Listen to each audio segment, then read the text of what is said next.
In clinical embryology, normal fertilization has a specific visual signature.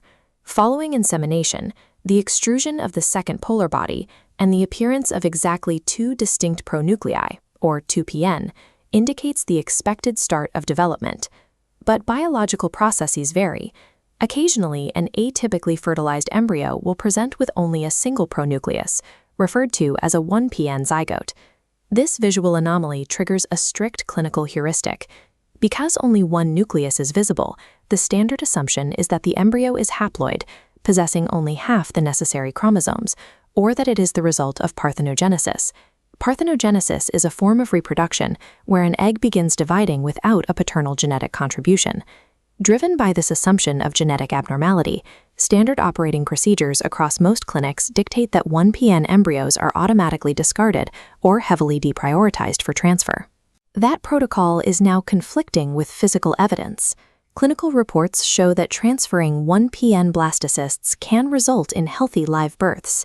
For patients with a poor prognosis and a limited number of 2PN embryos available, an automatic discard policy may mean they are losing their only chance at a successful pregnancy based on a visual misunderstanding.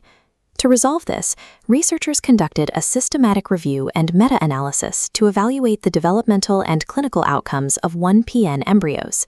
This analysis aggregates data from 291,474 embryos tracked across 24 independent studies.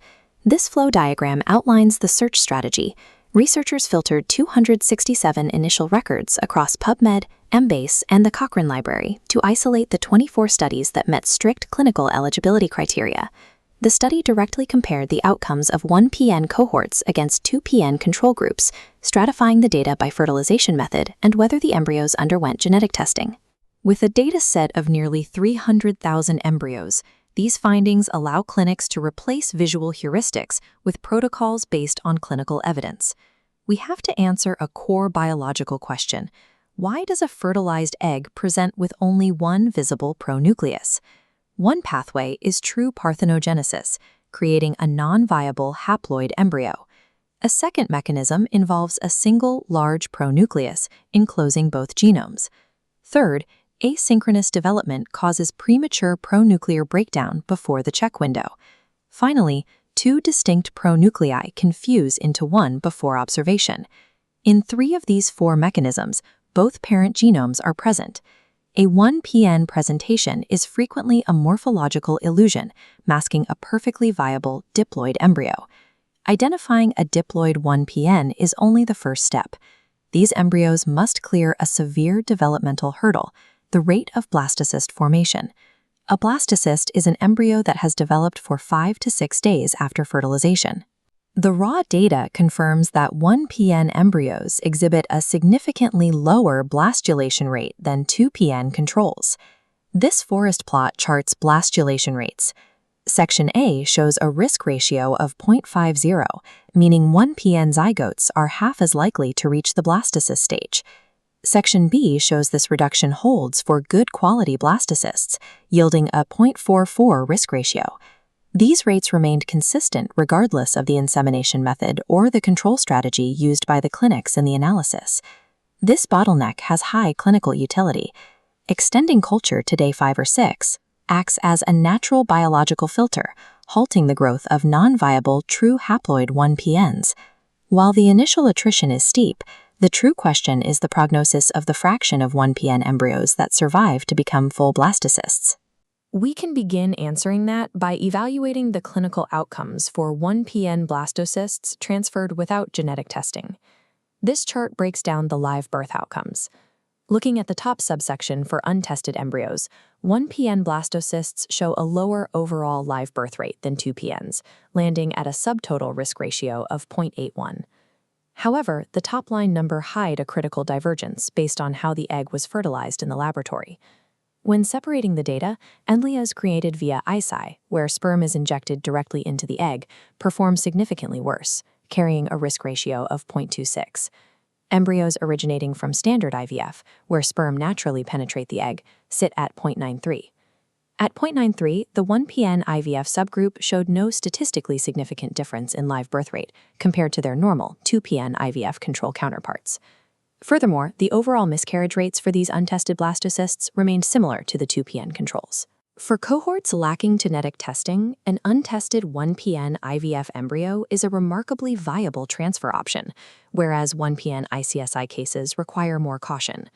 The calculus changes when looking at 1PN embryos that underwent euploidy confirmation via PGTA. Euploidy refers to an embryo having the correct number of chromosomes, and PGTA is the screening test used to confirm this. This forest plot illustrates the baseline genetic competence of these embryos. The euploidy rate is surprisingly similar between 1PN and 2PN embryos, with the risk ratio of 0.91 crossing the statistical line of no effect. This leads to a definitive finding: the total equalization of live birth outcomes. Looking at this subset of the live birth chart for biopsied embryos, we see that once euploidy is confirmed, the live birth rate for a 1PN blastocyst becomes statistically comparable to a normal 2PN blastocyst. These results show that the number of visible nuclei on day 1 does not dictate the embryo's actual genetic competence 4 days later. Advanced genetic testing neutralizes the assumed 1PN risk. A confirmed euploid 1PN embryo is clinically equivalent to a euploid 2PN embryo. Translating this data into clinical safety requires specific laboratory technology. Standard next-generation sequencing, or NGS, has notable blind spots when analyzing 1PNs. NGS is a DNA reading technology primarily used to count total chromosomes. While NGS confirms if an embryo has 46 total chromosomes, it often cannot distinguish between true diploidy and haploidy, nor can it detect uniparental disomy. Uniparental disomy occurs when an embryo inherits 2 copies of a chromosome from one parent and 0 from the other. To safely validate a 1PN blastocyst, clinics require testing platforms capable of confirming biparental inheritance. This is typically achieved using SNP-based microarrays, a genetic test that can identify the specific parent of origin for chromosomal DNA. For an embryology lab to safely utilize 1PN zygotes, the testing mandate must move beyond simple chromosome counting to explicitly confirm genetic contributions from both parents. Based on this data, the automatic disposal of monopronucleated embryos is an outdated policy. We can construct a modernized clinical decision tree. First, retain all 1PN zygotes in culture and extend them to the blastocyst stage. Second, surviving blastocysts should undergo biopsy and PGTA to confirm both ploidy and biparental inheritance.